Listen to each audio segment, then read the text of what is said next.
రావణ్ చుట్టూ రాజకీయం హీటెక్కింది. ప్రశ్న రావణ్ మీవాడంటే మీవాడని, మీరంటే మీరు ఫండింగ్ చేశారని మూడు పార్టీలు పరస్పరం విమర్శించుకుంటున్నాయి. అతనికి వైసీపీ ఫండింగ్ చేసిందని జనసేన, టీడీపీ అంటున్నాయి. టీడీపీయే జనసేనకు వ్యతిరేకంగా ఫండింగ్ చేసిందని వైసీపీ ఆరోపిస్తోంది.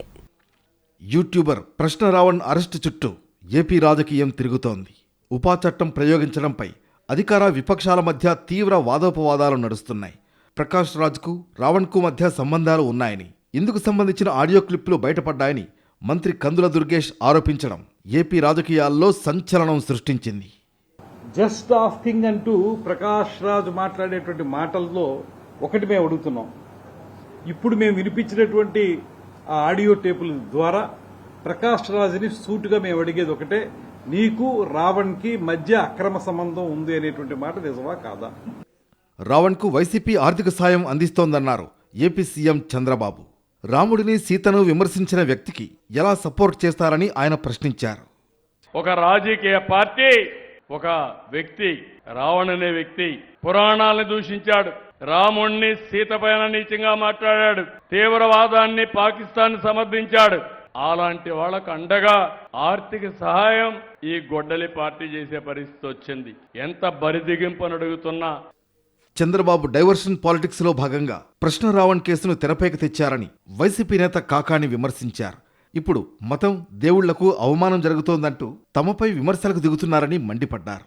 ఇవన్నీ కూడా ప్రభుత్వం యొక్క అసలు ముఖం ఏదైతే ఉందో ఇది ప్రజల ముందు పెట్టే కాబట్టి దానికి సమాధానం చెప్పాల్సినటువంటి చంద్రబాబు ప్రజల ప్రశ్నలకు సమాధానం చెప్పకుండా దాన్ని డైవర్ట్ చేయడానికి, ప్రజల దృష్టిని డైవర్ట్ చేయడానికి ఈరోజు ఒక కొత్త కుట్రలు కుతంత్రాలు పనుతూ ఈ ప్రశ్న రావణ్ని తీసుకొచ్చి ఆ ప్రశ్న రావణ్ చుట్టూ చంద్రబాబు ఒక కథ అల్లి దానిని నడిపించడం అనేటువంటిది డైవర్షన్ రాజకీయాల్లో భాగమే అనేటువంటిది ప్రజలందరూ కూడా గమనించాల్సినటువంటి పరిస్థితి.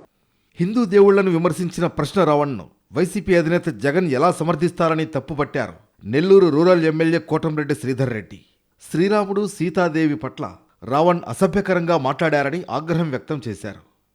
హిందూ దేవుళ్ళ మీద, ఈ యొక్క హిందూ మత విశ్వాసాల మీద, ఆ యొక్క పీఠాధిపతుల మీద మాటల దాడులు చేస్తున్నటువంటి జోసెఫ్ రావణ్ గారిని ఎలా సమర్థిస్తారు జగన్ గారు మీరని అడుగుతారు. జగన్మోహన్ రెడ్డి గారు ఒక పక్క హే రామ్ అంటావు, మరో పక్క ప్రశ్న జోసెఫ్ రావణ్ ని సమర్థిస్తావు. ఏమండి జగన్ గారు మీకు? రావణ్ టీడీపీకి అనుకూల వ్యక్తి. లోకేష్, బాలకృష్ణ చంద్రబాబుకు అనుకూలంగా పనిచేస్తున్నాడని ఆరోపించారు వైసీపీ నేతలు. రావణ్ వైసీపీ వ్యక్తి అని ప్రచారం చేస్తోంది టీడీపీ పేటీఎం బ్యాచ్ మాత్రమేనని చెప్పుకొచ్చారు.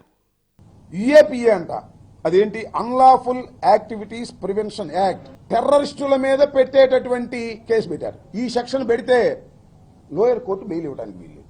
అందువల్ల లోయర్ కోర్టుల మీదే ఛాలెంజ్ చేసే పద్ధతుల్లో ఇవాళ వక్రీకరించి ఒక తప్పుడు కేసు పెట్టారండి. తప్పుడు కేసు రావణ్ మీద. రావణ్ అనే అతను వైసీపీకి సంబంధించినటువంటి వ్యక్తి. మా పార్టీకి మేము డబ్బులు ఇచ్చి పనిచేస్తున్నాం అని చెప్తున్నారు. జగన్మోహన్ రెడ్డి గారి మీద కూడా అనేక రకాలైనటువంటి విమర్శలు చేశాడు. ఏదేమైనప్పటికీ మేమైతే గనక ఈ రకంగా అణిచివేయాలన్నటువంటి ప్రయత్నం చేయలేదు. మరోవైపు యూట్యూబర్ రావణ్ను మరో కేసులో అదుపులోకి తీసుకున్నారు పోలీసులు. రావణ్కు బెయిల్ మంజూరు చేశారు కాకినాడ మొబైల్ కోర్టు మ్యాజిస్ట్రేట్. కానీ బెయిల్ మంజూరైన వెంటనే మ్యాజిస్ట్రేట్ నివాసం నుంచి బయటకు వచ్చిన అతన్ని మరో కేసులో అదుపులోకి తీసుకున్నారు మచిలీపట్నం పోలీసులు.